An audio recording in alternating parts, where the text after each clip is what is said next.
Hello বন্ধুরা, আজকেরে আমি এই ল্যাচ্চা পরোটাটা দেখতে পাচ্ছ। এই ল্যাচ্চা পরোটাটা আজকেরে বানিয়েছি। লাইফের ফার্স্টবার এই পরোটাটা বানিয়ে দেখেছি। তো ময়দাটা আমি এখন থেকে প্রায় 3 ঘন্টা আগে আমি ভিজিয়ে রেখে দিয়েছিলাম।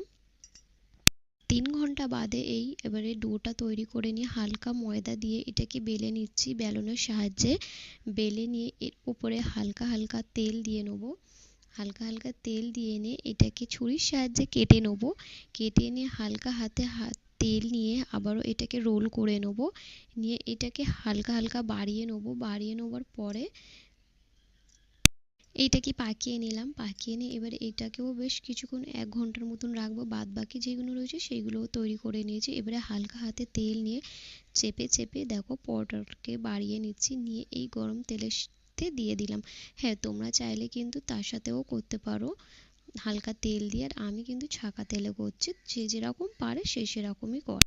তো দেখো আমার ল্যাচ্চা পরোটা একদম সুন্দর, একদম নরম খাস্তা হয়েছে। এত সুন্দর ল্যাচ্চা পরোটাটা হয়েছে যে বলার মতন নয়। আমি এই পরোটাটা সত্যিকারের কথা লাইফে ফার্স্ট বার করেছি, সেই জন্য তো সত্যি খুব দারুণ হয়েছিল, খুব খাস্তা, খুব নরম আর খুব টেস্টিও হয়েছিল।